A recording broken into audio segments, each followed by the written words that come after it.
ભગવાને ભોગ લગાવવા માટે પૈસા જોશે, આમ નામ નહીં હાલે. પૈસા જીવન માટે જરૂરી છે, પણ પૈસો જીવનનો લક્ષ્ય નથી. અને આપણે શું કરીએ છીએ, એ પૈસાને જ લક્ષ્ય બનાવી દીધો છે. અરે યાર, સંતોષ રાખો. ભગવાને કંઈક આ શરીરમાં 100 વર્ષ સુધીનું જો દઈ દીધું હોય ને, તો પ્લીઝ મહેરબાની કરીને ભજનમાં ધ્યાન રાખો.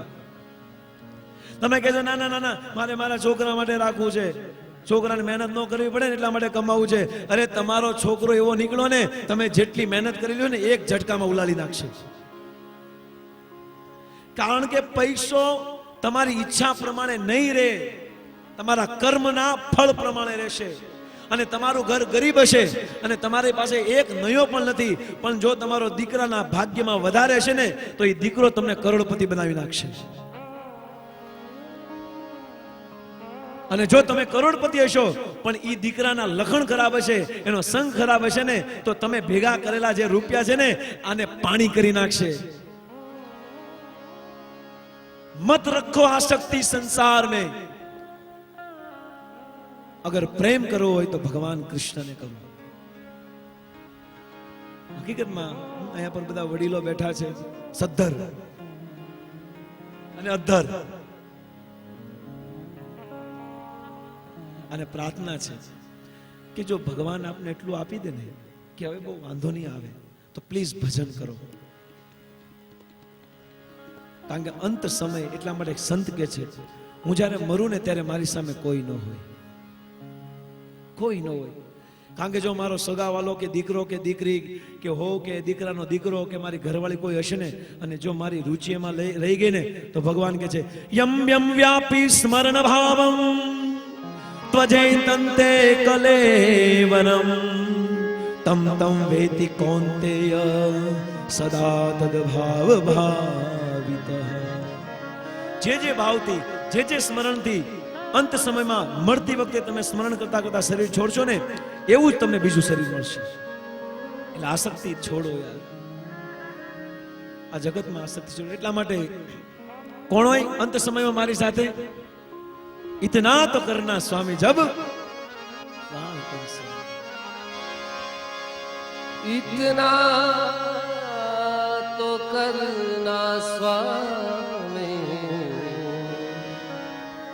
जब प्राण तन से निकले, गोविंद नाम लेकर जब प्राण तन से निकले. श्री गंगा जी का तट हो, यमुना का वंशीवट हो, मेरा सावरा निकट हो, जब प्राण तन से निकले. બસ આ જ રીતે પ્રાણ આ શરીરમાંથી કાઢો. આ જ જીવનની સાચી સફળતા છે. મૃત્યુને મહોત્સવ બનાવી દો.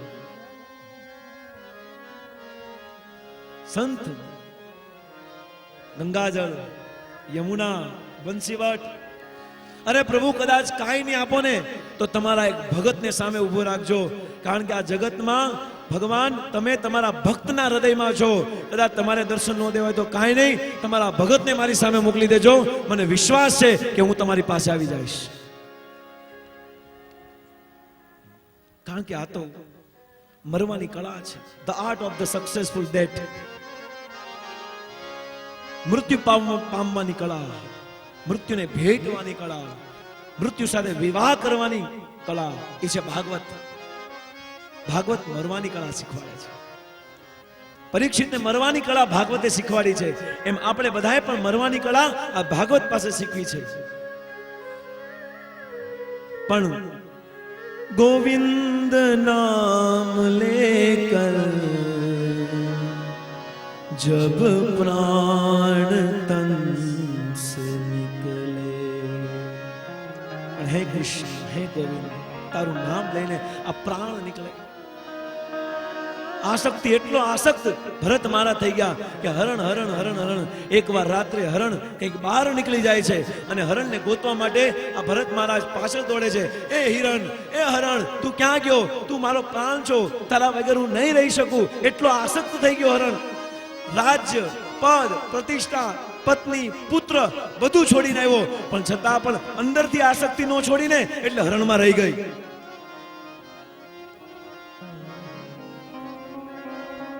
એ હિરણ, હું તારી વગર નહીં રહી શકું.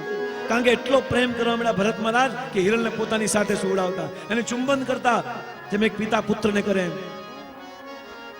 અચાનક ગાયબ થઈ ગયો અને એ હરણ પર્વત ઉપર જાય, આ એની પાછળ દોડે અને એટલો અંધાર, એટલો મોહમાં આંધળો થઈ ગયો ભરત મહારાજ. એક ચક્રવર્તી રાજા કે એને ભાન નો રહ્યો કે પર્વત છે અને નીચે ખીણ છે અને એ હરણ કરતો કરતો એ પર્વતની ઉપરથી નીચે પડે છે અને તરત ભગવાનનો સિદ્ધાંત લાગુ પડે છે. યમ યમ વ્યાપી સ્મરણ ભાવમ ત્વજેતંતે કલેવરમ અંતકાલે ચ મામેવ સ્મરણ તત્વા કલેવરમ. અંત સમયે જે વસ્તુને સ્મરણ કરતા કરતા કલેવર ત્યાગવામાં આવશે એ જ પ્રમાણે યહ પ્રયાતિ સમદ્ભાવમ નાસ્તિ અસ્ત્ર સંશય, એ જ પ્રમાણે શરીર મળે છે. અને ભગવાન કૃષ્ણના ઉપદેશ પ્રમાણે આ ભરતનું ચિત્ત હરણમાં હતું, એટલા માટે ભરતને હરણનું શરીર મળે છે. પણ યાદ રાખો ભક્તો, આ જગતમાં મને પદ પ્રતિષ્ઠા જે પણ મળ્યું છે ને એ મર્યા પછી બીજા જન્મમાં કદાચ મળે કે નહીં એનો કોઈ ભરોસો નથી. આ જન્મમાં હું ડોક્ટર છું, આ જન્મમાં મારી પાસે કેટલી જમીન છે, આ શરીરમાં હું એન્જિનિયર છું, જે પણ હશો, પણ મર્યા પછી બીજી વાર તમને એ મનુષ્યનું શરીર મળ્યા પછી તમે ડોક્ટર નહીં બનો. ડોક્ટર બનવા માટે તમારે બીજી વાર મહેનત કરવી પડશે. તમારી પાસે અત્યારે 500 વીઘા જમીન હશે, પણ મર્યા પછી તમે એમાંથી 1 વીઘો પણ નહીં લઈ શકો, તમારે બીજી વાર અળવી પડશે. તો શું ભક્તિનું આવું છે પ્રભુ કે આ જન્મમાં મેં ભક્તિ કરી અને એમાં જો રહી ગઈ તો બીજા જન્મમાં નવેસરથી શરૂ કરવી પડશે? નહીં. 64 કરોડ સૈનિકોના મધ્યમાં ભગવાન શ્રી કૃષ્ણ અર્જુનને કહે છે, અર્જુન ઉભો થા અને આ દુનિયાના લોકોને કહી દે. શું કહી દે? ક્ષિપ્રમ ભવતિ ધર્માત્મા શશ્વ શાંતિ નિગચ્છન્તિ કૌંતે પ્રતિ જાનિહિ નમે ભક્ત્યા પ્રણિષ્યતિ. બહુ સુંદર. ત્યારે અર્જુને કીધું, પણ પ્રભુ આ તમે બોલો તો? કે નહીં, હું નહીં બોલું, આ વચન તું લે. કારણ કે હું ક્યારેક ક્યારેક મારું વચન તોડી નાખું છું, પણ મારા ભગતે જે વચન લીધું હોય ને એનું હું ક્યારેય તોડવા નથી દેતો. અને અર્જુન બોલે છે કે જે પણ કોઈ મનુષ્ય અગર ભગવાનની ભક્તિ કરશે ને એ ભક્તિનો ક્યારેય નાશ નહીં થાય, એ ભક્તનો ક્યારેય નાશ નહીં થાય. આ જન્મમાં મેં ને તમે કદાચ 10% ભક્તિ કરી હોય અને મર્યા પછી આપણે બીજી જગ્યાએ જન્મ મળે તો ત્યાંથી 11% થી શરૂ થાય. આ તો ભક્તિનું મોટું ફળ છે. કેટલા દયાળુ ભગવાન. અને આદેશ, આ વચન લેવડાવ્યું પાછા અર્જુન પાસે, આ એલાન કરાયું અર્જુન પાસે. ભગવાને ન કર્યું આ એલાન ભગવદ્ ગીતામાં. કેમ? કારણ કે ભગવાન કહે છે, હું જો ક્યારેક ક્યારેક ઓલું ભીષ્મદેવમાં કેમ તોડી નાખ્યું હતું વચન, એ મારા ભગત માટે કદાચ વચન તોડી નાખીશ, પણ મારા ભગતે એકવાર વચન લીધું ને તો એને વાળ પણ વાંકો નહીં થાય. ભીષ્મે એમ કીધું કે હે દ્વારકાધીશ, તમે મારું વચન તોડાયું છે ને, જાઓ, હું પણ એક વચન લઉં છું, પ્રતિજ્ઞા લઉં છું કે યુદ્ધ ભૂમિમાં તમને શસ્ત્ર ઉપાડવા માટે જો તમને વશ ન કરી દઉં ને તો હું પણ ભીષ્મ. અને બોલો, શસ્ત્ર ઉપાડી દીધું. ભગવાને શું જરૂર, પણ ભગવાને પોતાના ભીષ્મની પ્રતિજ્ઞા રાખવા માટે શસ્ત્ર ઉપાડ્યું. ભગવાન પોતાની પ્રતિજ્ઞા તોડે છે પણ પોતાના ભગતની પ્રતિજ્ઞા નથી તોડતો. નમે ભક્ત્યા પ્રણિષ્યતિ. એટલા માટે ભરત મહારાજ હરણના શરીરમાં આવ્યા ને છતાં પણ એને સ્મૃતિ હતી ગયા જન્મની, કારણ કે ભક્તિ કરેલી હતી ને, હરણના શરીરમાં સ્મૃતિ હતી. એટલા માટે ત્યારથી ખબર પડી ગઈ હતી હું તો બહુ મહાન સંત હતો, સાધુ હતો, પરંતુ હરણમાં આસક્ત થઈ ગયો ને એટલા માટે હું હરણ બન્યો છે આસક્તિથી. એટલા માટે તરત જ એને એના પરિવારને ત્યાગી દીધા અને હરણ ત્યાં બેસતો જ્યાં ભગવાનના ભક્તોનો સંગ હોય, સત્સંગ હોય, સભા હોય, કથા ચાલતી હોય ત્યાં બેઠે. અને હરણના સમય સુધી એને શ્રવણ કર્યું. હરણના શરીરમાં પણ એને ભગવાનની કથાનું શ્રવણ કર્યું. અને પછી એ હરણનું શરીર ત્યાગીને એ જ હરણ બીજા શરીરમાં વિના જડ ભરત, એકદમ જડ. નામ પરફેક્ટ હતું, નામ ભરત, પણ જડ કેમ પાડ્યું? કારણ કે જડ જેવો, આપણે કે જડ જેવો છો, હાવ ઝાડ જેવું સમજે જ નહીં, સમજે જ નહીં, સમજે જ નહીં. આપણે આપણા દીકરા નથી કહેતો જડ જેવો છો, પણ તું ઝાડ જેવો, જેને બુદ્ધિ નો એવું. અને હકીકતમાં આ જડ ભરતને એનો પહેલો જન્મ યાદ હતો ભરત મહારાજનો, એનો બીજો જન્મ યાદ હતો હરણનો. એને પહેલા જન્મમાં ખબર હતી મેં ભક્તિ કરી હતી, પણ હરણમાં આસક્ત થઈ ગયો હતો, એટલા માટે હું હેરાન થઈ ગયો હતો. હવે મારે ભૂલ કરવાની નથી થતી. બેન, તમે કેટલા કેટલા જન્મ લીધા છે. વારંવાર સંતો આપણે સંભળાવે છે કે આ જો જન્મ મૃત્યુનો ચક્રને અંત લાવવો હોય ને તો મહેરબાની કરીને ભજન કરો. પણ આપણે ભૂલી જઈએ છીએ. જેવો ઘરનો દરવાજો ખોલીએ છે ને ત્યાં બધું ભૂલાઈ જાય છે. કેમ આવું થાય છે? ભરત મહારાજને યાદ હતું કે મારે કોઈ પણ વસ્તુમાં આસક્તિ રાખવી નથી. એકદમ ઊંધું કામ કરે. પેલા દાંતણ કરવાનું હોય, પછી બાથરૂમ જવાનું હોય, પછી નાવાનું હોય તો ઊંધું કરે. પેલા નાય, પછી બાથરૂમ જાય, પછી દાંતણ કરે. બોલો, આવો. અને વિચિત્ર પ્રકારના કપડા પડે. જડ જ સમજી લો, આ ઝાડ હાલતો હોય ને એવું. કાંઈ ઠેકાણા નહીં કપડા પહેરવાના, વાળના કાંઈ ઠેકાણા નહીં, તેલ બેલ કાંઈ નાખે નહીં, શરીરમાં ઈચ્છા થાય નાય નગર કાંઈ નહીં. કેમ? બહારની દ્રષ્ટિથી જડ ભરત ભલે ગમે એવા હોય, પણ અંદરથી તો ભરત મહારાજનું શરીર સુગંધિત હતું. કારણ કે જે ભક્તિ કરે છે ને એના શરીરની અંદરથી સુગંધ નીકળે છે, મહેક નીકળે છે, એના ચહેરા ઉપર તેજ પ્રગટ થાય છે. અને જડ ભરત અંદરથી તો ભગવાનનું સ્મરણ કરે છે, બહારથી જડ જેવો બને છે. એના પિતાજી મૃત્યુ પામે છે, અને મૃત્યુ પામ્યા પછી એના ભાઈ અને ભાભી એને બહુ હેરાન કરે છે. એટલા હેરાન કરે છે કે અઠવાડિયાનું જે જમવાનું હોય ને, જે રોટલી પાપડ થઈ ગઈ હોય. અને યાદ રાખજો માતાઓ, આપણે ગાયને કેવી રોટલી આપીએ છીએ ખબર? તમને ખબર છે? પાપડ થઈ ગયું. પાપડ બોલો, પાપડ થઈ ગઈ. એ રોટલી કોને? ગાયને ખવડાવે. વાહ વાહ વાહ. અને એકદમ ગરમ ગરમ ઓલી ફૂલકા હોય ને એ કોને? એ એના દેવને ખવડાવે. રળી લાવે ને, ઓલી ગાય થોડી રળી લાવે છે. જો બહુ સંતો બહુ સુંદર વાત કહેતા. પહેલાના જમાનામાં સૌ પ્રથમ જે ભોજન બનાવે ને સ્ત્રી, એમાં સૌથી પહેલી રોટલી કોના માટે હોય છે ખબર છે? કોના માટે હોય છે? ગાય માટે હોય છે. પહેલી રોટલી ગાયને ખવડાવીને પછી ભોજન કરે. અને છેલ્લી જે રોટલી હોય ને કોના માટે હોય છે? કૂતરા માટે. કારણ કે છેલ્લે લોટ વધ્યો હોય ને તો વાંકી ચૂકી થઈ ગઈ, કૂતરાને ખવડાવી. પણ જો તો ખરા, હવે આ વાંધો એવો થઈ ગયો ને કે અત્યારે તો કળિયુગમાં કોઈ ગાયને કૂતરાને ખવડાવતા નથી. એટલે પહેલી જ રોટલી એના ઘરવાળાને ખવડાવે. એટલે ઘરવાળો કેવો થઈ જાય? ગાય જેવો. હાવ ગાય જેવો. બિચારો હલેક ચલે, કાંઈ ન કરે. કારણ કે પહેલી રોટલી કોને ખવડાવે? ઘરવાળાને. એટલે ગાય જેવો બિચારો. અને છેલ્લી રોટલી એ પોતે ખાઈ જાય.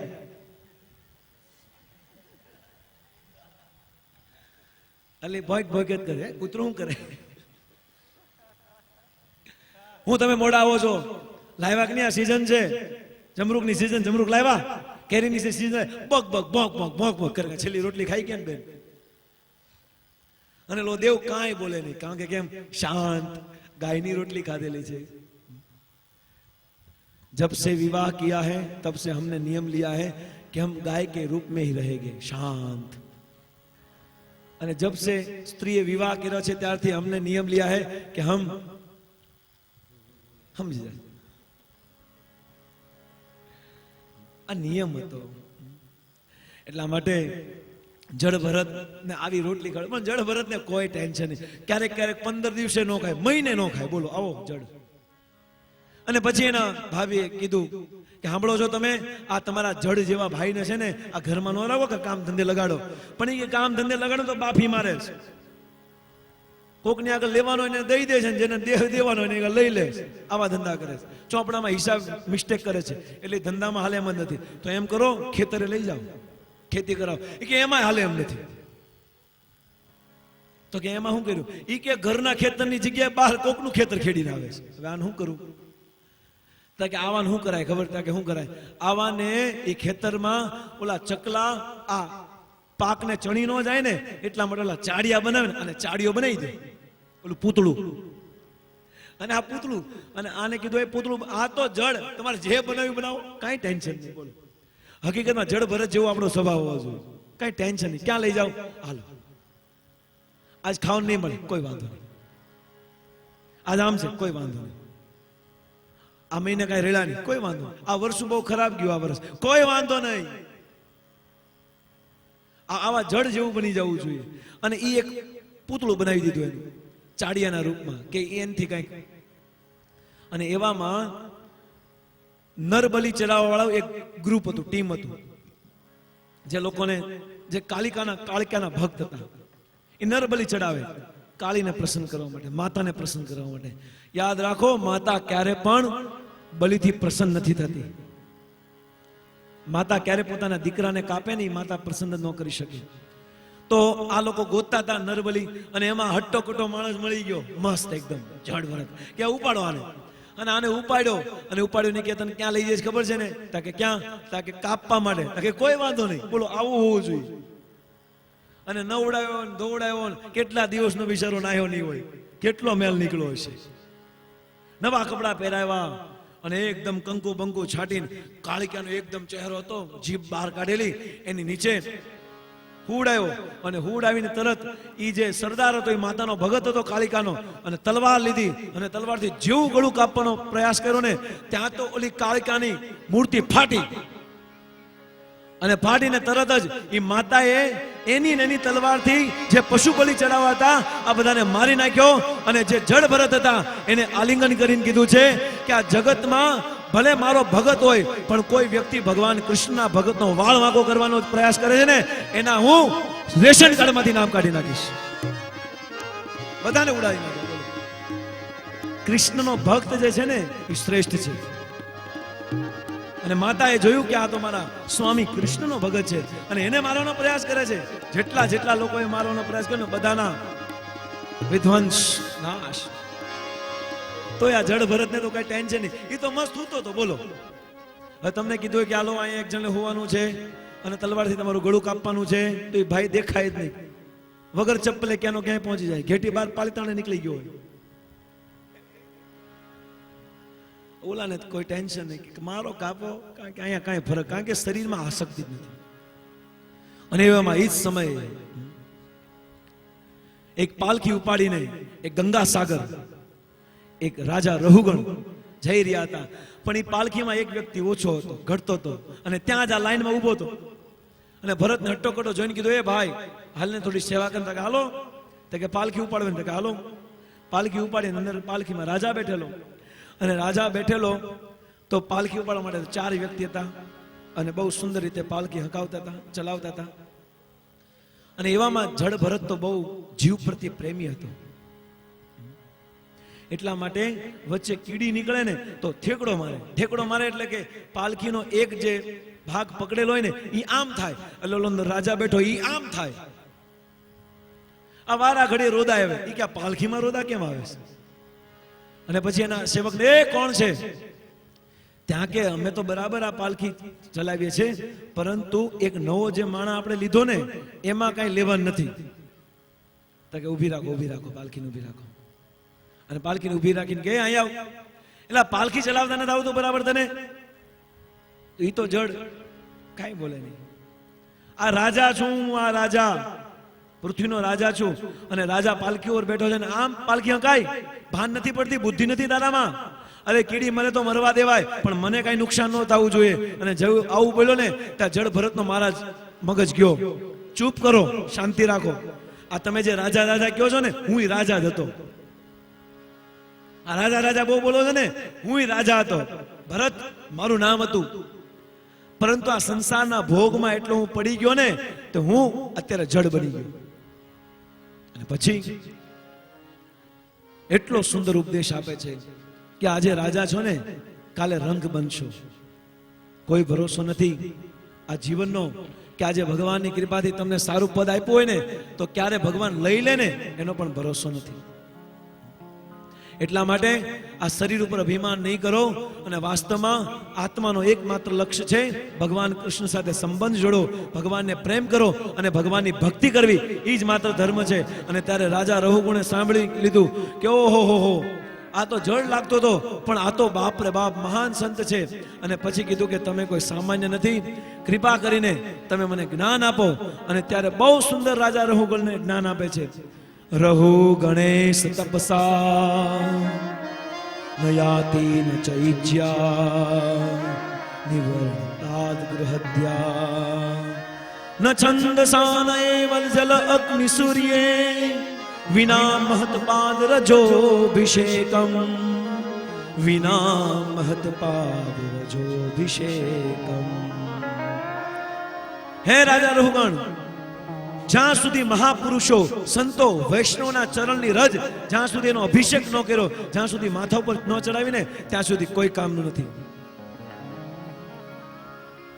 અરે તમે ગમે એટલી તપસ્યા કરો, ગમે એટલા યજ્ઞ કરો, ગમે એટલા વૈદિક કર્મનો નીતિ નિયમનું પાલન કરો, અન્ન વગરના રહ્યો, ભૂખ્યા રહ્યો, કરોડો કરોડો તમે દાન કરો, અને તમે પાણી વગર કેટલા દિવસ સુધી રહ્યો, ઉનાળાની સિઝનમાં ભર બપોરની સિઝનમાં અગ્નિને તપાવીને તમે મધ્ય મારીને તપસ્યા કરો, અને સૂર્યની સામે જોઈને હાથ ઉપર કરીને ભલે તમે તપસ્યા કરો, છંદસા મોટા મોટા છંદનું ઉચ્ચારણ કરો, અને નિવર્ણપાદ વેદ શાસ્ત્રનું અધ્યયન કરો, આ બધું ભલે કરો, પણ જ્યાં સુધી ભગવાનના શુદ્ધ ભક્તોની કૃપા ન મળે ને ત્યાં સુધી આની કોઈ વેલ્યુ નથી, જીરો છે આ.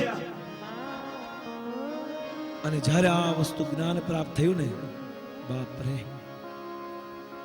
રાજા રહુગણ તરત એના ચરણમાં પડ્યા, અને ચરણમાં પડીને એમને કીધું કે ધન્યવાદ, જો તમે આ જ્ઞાન મને ન આપ્યો તો હું અભિમાનમાં રહેત અને હું મારું જીવન ફેલ કરી દે, આભાર તમારો.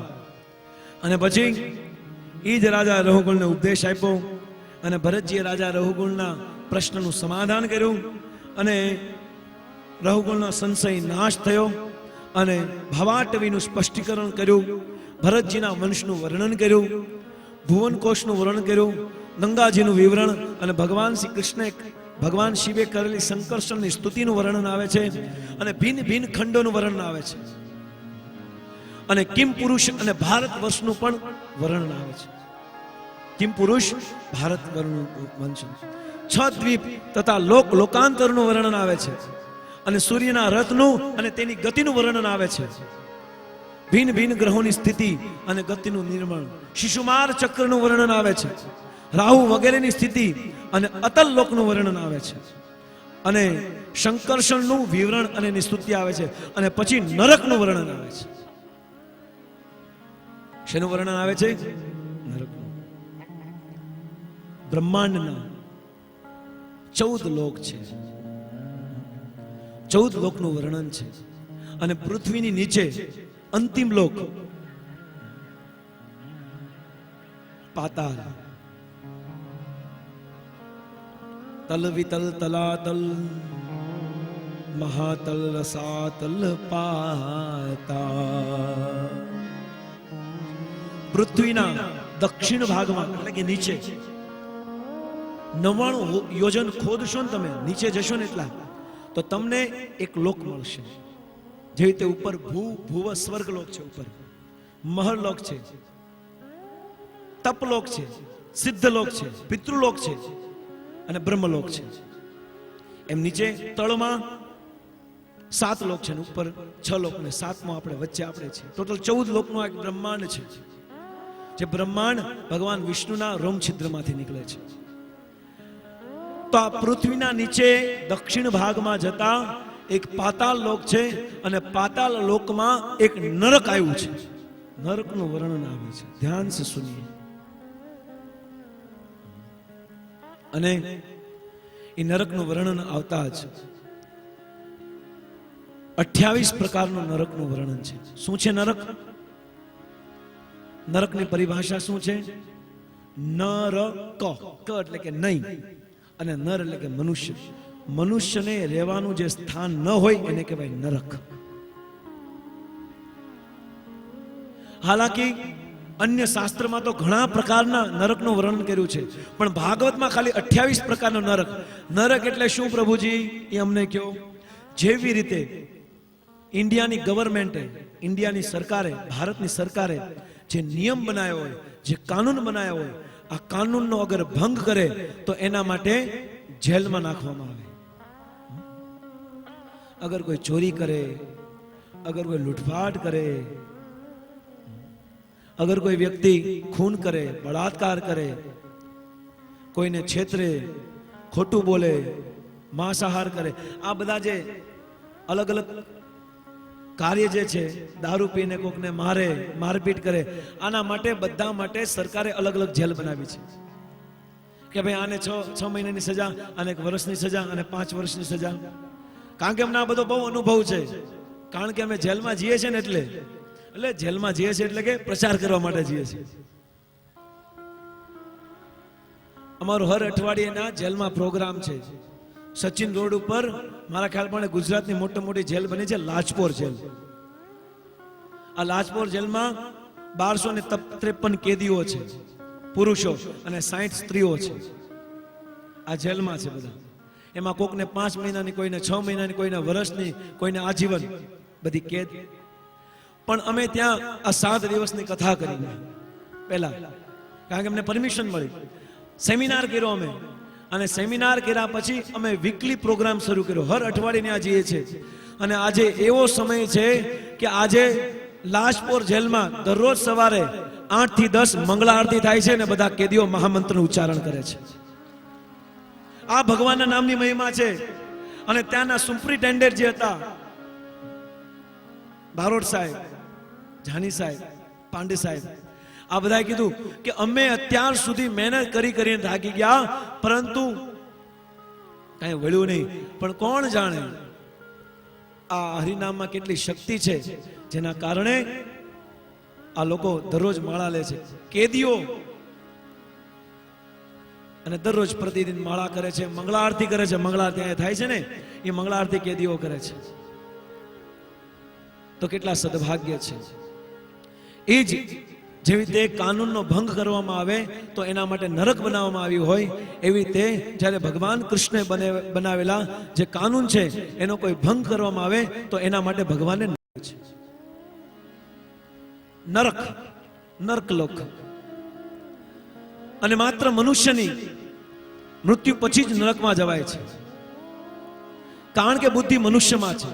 બાકી જેટલા પણ શરીર છે, 84 લાખ પ્રકારના શરીર, જલજા નવલક્ષાણી, સ્થાવર લક્ષાંતિ વિશાંતિ, કુર્મ સંખ્યા રુદ્રાકામ, પશુ વિશાંતિ લક્ષાણી પશુ હો, આ જેટલા 84 લાખ પ્રકારના જે શરીર છે ને, એમાંથી કર્મનો સિદ્ધાંત ખાલી મનુષ્યને જ લાગુ પડે. ધ્યાનથી સાંભળજો, કારણ કે આપણે બધા નરકમાં આવીએ છીએ થોડાક અંશે. મનુષ્યની અંદર પૂર્ણ બુદ્ધિ, સચોટ જ્ઞાન, વિવેક બુદ્ધિ, સહજ સમજ છે. જે સમજ જન્મ અને મૃત્યુને પાર કરવાની સમજ મનુષ્યની અંદર છે, જે કૂતરાની અંદર નથી, પશુની અંદર નથી. એટલા માટે મનુષ્ય જે કર્મ કરે એનું ફળ મનુષ્યને ભોગવવું પડે છે. સિંહ કોઈ નાના બાળકને મારી નાખે તો સિંહને એનું ફળ ભોગવવું ન પડે, કારણ કે જીવો જીવસ્ય જીવનમ, એક જીવ બીજા જીવ પર ડિપેન્ડેડ છે. પણ મનુષ્ય પોતાની બુદ્ધિનો ઉપયોગ કરીને જે કર્મ કરે એ કર્મનું ફળ એને ભોગવવું પડે છે. એટલા માટે ભગવાને બનાવેલા નિયમને અગર કોઈ વ્યક્તિ તોડે છે તો એના માટે ભગવાન નરકનું નિર્માણ કર્યું છે, જે નરક એકદમ નીચે છે. ભગવાનના કાનૂનનો અગર કોઈ ભંગ કરશે તો એના માટે એને નરકમાં જવું પડશે. અને માત્ર મનુષ્યની મૃત્યુ પછી જ નરકમાં જઈ શકાય છે. નરકમાં ભાગવતમાં વર્ણન આવે છે નરકનું, તમે વાંચજો. ભાગવતના 5મા સ્કંદના 26મા અધ્યાયમાં નરક લોકનું વર્ણન. નરકમાં ભાગવતનું વર્ણન પૃથ્વીથી 99,000 યોજન નીચે ગંગસાગરમાં ઉપર નરક લોક છે. ગરુડ પુરાણમાં આનું વર્ણન છે. ગરુડ પુરાણમાં. અને નરકના રાજા કોણ છે? તો કે યમરાજ, જે આપણે જોઈએ છે ડ્રામામાં. અને ઈ જ યમરાજનો અનુચર પીએ પર્સનલ આસિસ્ટન્ટ કોણ છે? તો બોલે ચિત્રગુપ્ત. ચિત્રગુપ્ત કોણ છે? તો કે ચિત્રગુપ્ત એવો છે ને કે જે પિક્ચર, ચિત્ર એટલે કે ફોટો, આપણે જે ખોટા કામ કરશું ને, શાસ્ત્રથી વિરુદ્ધ કામ કરશું ને, ઈ ફોટો પાડી લે છે. ચિત્ર એટલે કે ફોટો, અને ગુપ્ત એટલે છાનું માનું. છાનો માનો તમે આમ ખૂણામાં જઈને બીડી પી આવશો ને, ખૂણામાં જઈને માવો ખાઈ આવશો ને, પણ એ ઓલા ચિત્રગુપ્ત તરત ફોટો પાડી દે. તમે એમને ગમતા કોઈ નથી જોતું, આપને બધા જોવે છે. તમે ખૂણામાં જઈને તમને એમ સમજો છો કે મને કોઈ નથી જોઈ શક્યું, પરંતુ ભગવાન તો જોવે છે. નરકના રાજા યમરાજ છે અને